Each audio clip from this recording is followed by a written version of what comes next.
পাল্লা মার্কায় ভোট দিলে নাকি আল্লাহ বেহেশত কনফার্ম করবে। নাউজুবিল্লাহ, নাউজুবিল্লাহ। এদেরকে দৈরে জুতা পিটা করবেন।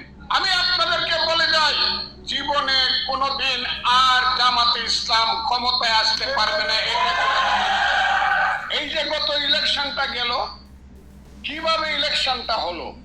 আমাদের নেতা তারেক রহমান 18 মাস আগে বলেছিলেন এই আগামী ইলেকশনটা এমন একটা ইলেকশন হবে যে কঠিন ইলেকশন আমরা কোনোদিন করি নাই। আপনাদের মনে আছে?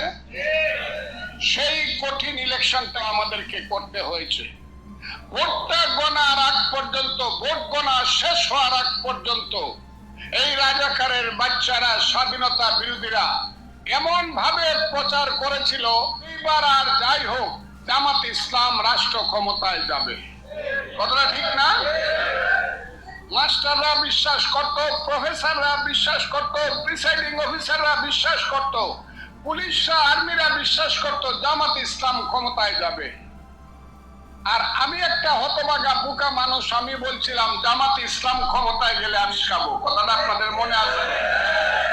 কোনটা ঠিক হয়েছে? আমার কাছে হয়েছে না জামাত ইসলাম পরাজিত হয়েছে? বলুন আপনারা। কাজেই মনে রাখবেন, আমি যে ভবিষ্যৎবাণী করব আল্লাহ আমার উপরে, আমার অভিজ্ঞতা থেকে, 61 বছরের রাজনৈতিক অভিজ্ঞতা থেকে আমি ভবিষ্যৎবাণী করি। আমি আপনাদেরকে বলে যাই, জীবনে কোনোদিন আর জামাতে ইসলাম ক্ষমতায় আসতে পারবে না। তারা স্বাধীনতা বিরোধী, তারা মধ্যযুগীয় বর্বর রাজনীতি করে। বর্বর, এরা হলো বর্বর, মধ্যযুগীয়।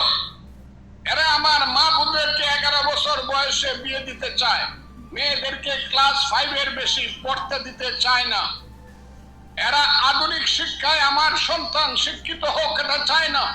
বিশ্ববিদ্যালয় রাখবে না জামাত ইসলাম ক্ষমতায় গেলে, ইঞ্জিনিয়ারিং ইউনিভার্সিটি রাখবে না, সাহিত্য, সংস্কৃতি, গান কিচ্ছু রাখবে না। ওই রাজাকারের বাচ্চাদের হাতে কি আপনারা দেশের ক্ষমতা দিতে চান?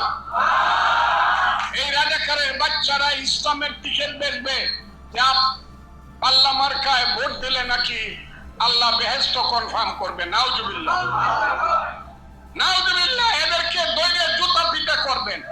সোজা হিসাব, যারা বলবে পাল্লা মার্কায় ভোট দিলে ক্ষমতায় যাওয়া, বেহেশতে যাওয়া যায়, কারণ এরা আল্লাহর সাথে শিরিক গুনাহ করছে এবং মুসলমানদেরকে ভুল বুঝাচ্ছে।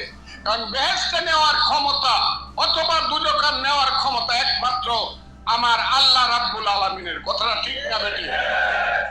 এই রাজাকারের বাচ্চারা ধর্ম বিক্রি করে, এই রাজাকারের বাচ্চারা গোপনে টাকা দেয়, এই রাজাকারের বাচ্চারা বিভিন্ন জায়গাতে, আমি আর ওই সব তাদের ব্যক্তিগত চরিত্রের কথা বলতে চাই না, সব উদাম করে দিতে পারি আমি।